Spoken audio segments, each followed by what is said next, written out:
Selamat pagi sahabat Sarapan Sabda dimanapun Anda berada. Kembali berjumpa dalam Sarapan Sabda yang akan menyegarkan jiwa Anda, memberikan kekuatan agar Anda semakin sehat, kuat, dan bersuka cita. Selamat mendengarkan.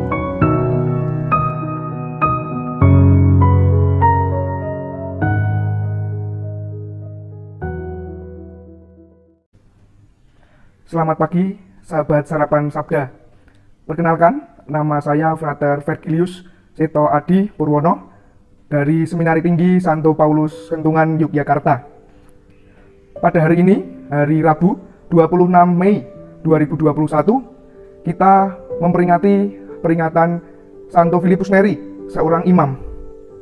Kita akan merenungkan bacaan Injil dari Injil Markus bab 10 ayat 32 sampai dengan 45. Untuk itu marilah kita mempersiapkan hati kita dengan berdoa. Dalam nama Bapa dan Putra dan Roh Kudus, amin.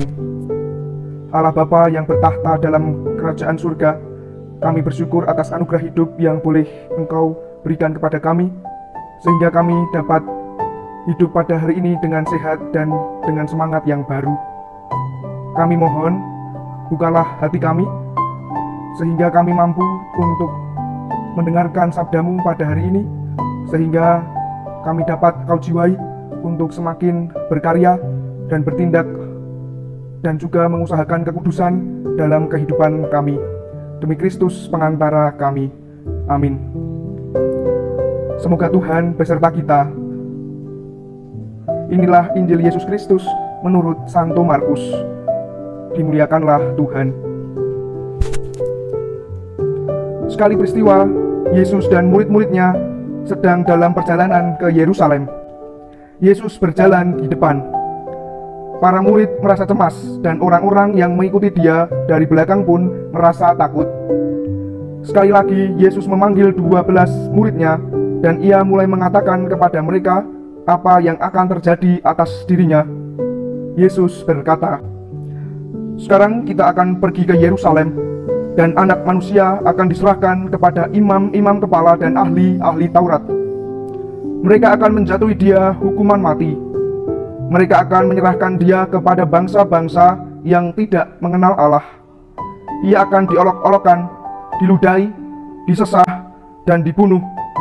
Dan sesudah hari ketiga, ia akan bangkit." Lalu Yakobus dan Yohanes, anak-anak Zebedeus, mendekati Yesus. Mereka berkata, "Guru, kami harap Engkau mengabulkan suatu permohonan kami." Jawab Yesus, "Apakah yang kalian ingin perbuat bagimu?" Mereka menjawab, "Perkenankanlah kami ini duduk dalam kemuliaan-Mu kelak, seorang di sebelah kanan dan seorang di sebelah kiri-Mu." Tetapi Yesus berkata kepada mereka, "Kalian tidak tahu apa yang kalian minta. Sanggupkah kalian meminum piala yang harus kuminum, dan dibaptis dengan pembaptisan yang harus kuterima?"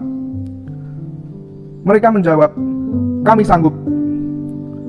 Yesus lalu berkata kepada mereka, "Memang, kalian akan meminum piala yang harus kuminum, dan akan dibaptis dengan baptisan yang harus kuterima. Tetapi hal duduk di sebelah kanan dan kiriku, aku tidak berhak memberikannya. Itu akan diberikan kepada orang-orang yang baginya telah disediakan." Mendengar itu, ke-10 murid yang lain marah kepada Yakobus dan Yohanes. Tetapi Yesus memanggil mereka, lalu berkata, "Kalian tahu bahwa orang-orang yang disebut pemerintah bangsa-bangsa memerintah rakyatnya dengan tangan besi, dan pembesar-pembesarnya menjalankan kuasanya dengan keras atas mereka. Tetapi janganlah demikian di antara kalian. Barang siapa ingin menjadi besar di antara kalian, hendaklah ia menjadi pelayanmu. Dan barang siapa ingin menjadi yang terkemuka di antara kalian, hendaknya ia menjadi hamba untuk semuanya.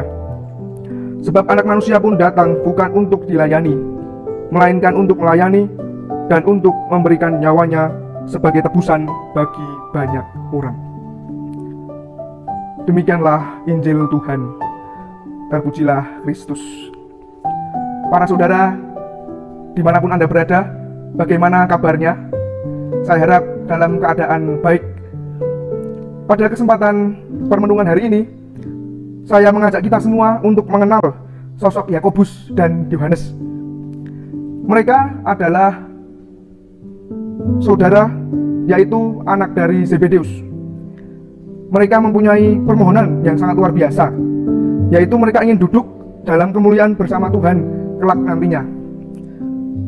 Perkenankanlah kami duduk dalam kemuliaan-Mu kelak, seorang di sebelah kanan dan seorang di sebelah kirimu. Jawab Yesus, sanggupkah kalian meminum piala yang harus kuminum? Dan jawaban yang sangat semangat dikemukakan oleh dua bersaudara ini dengan gagah berani dan dengan mantap. Yakobus dan Yohanes menjawab bahwa mereka sanggup, kami sanggup. Dalam kutipan dari Injil hari ini, kita dapat belajar dari pribadi Rasul Yohanes dan Yakobus ini. Hal yang pertama adalah kita belajar iman mereka akan Yesus. Karena mempunyai iman akan Tuhan Yesus, Yakobus dan Yohanes berani untuk meminta kepada Yesus sendiri perihal duduk di sisi Allah. Hal ini memang terasa sangat gegabah. Mereka berdua dengan berani meminta hal itu kepada Yesus langsung. Tetapi yang disoroti adalah iman mereka akan Yesus Kristus, kepercayaan mereka akan Yesus Kristus membuat Yakobus dan Yohanes ini berani untuk meminta hal itu. Akan tetapi memang Yesus pun menjawab dan bertanya pula kepada dua bersaudara ini bahwa apakah mereka berani, sanggup untuk meminum piala yang harus Yesus minum. Tampaknya Yakobus dan Yohanes ini sangat polos. Artinya mereka masih menganggap meminum cawan ini adalah sebuah hal yang biasa, seperti halnya menyantap minuman atau menyantap makanan di dalam sebuah perjamuan. Maka dari itu, Yohanes dan Yakobus pun dengan mantap menjawab bahwa mereka sanggup.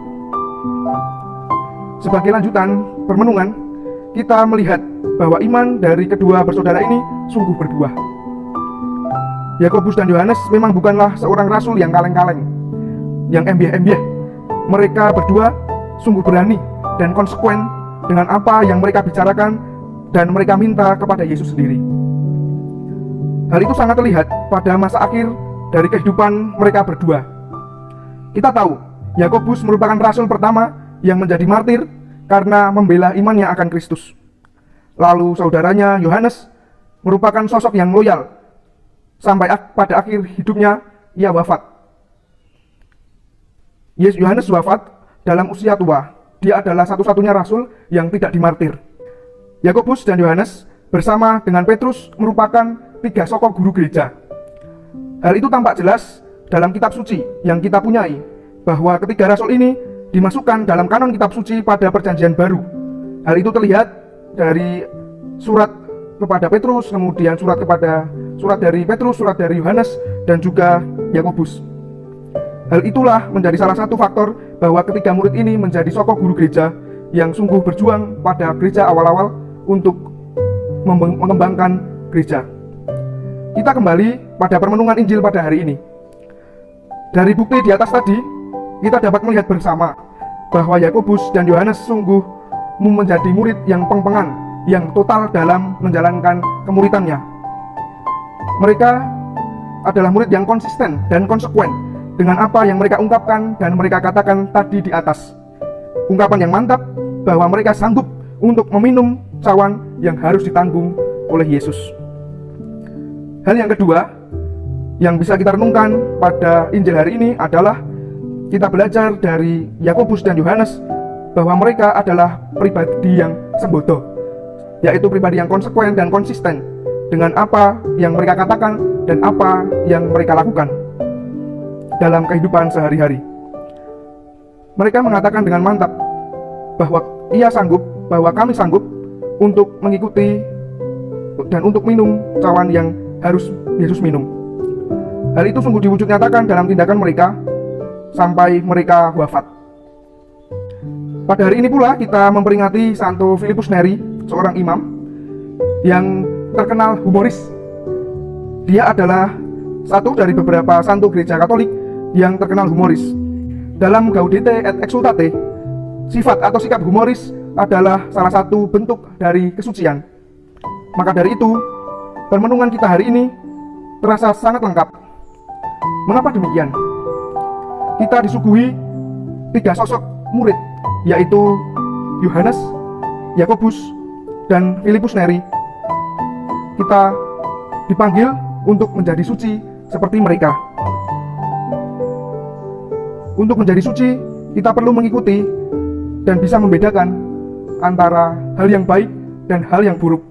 Selain itu, kita pula perlu untuk konsisten dan konsekuen dengan apa yang kita katakan, dan juga menjadi pribadi seperti Filipus Neri yang berbagi kegembiraan dalam kehidupan sehari-hari dan menjadi pribadi yang menyenangkan bagi orang lain. Dimuliakanlah Tuhan kini dan sepanjang segala masa. Amin. Matur nuwun berkah dalem.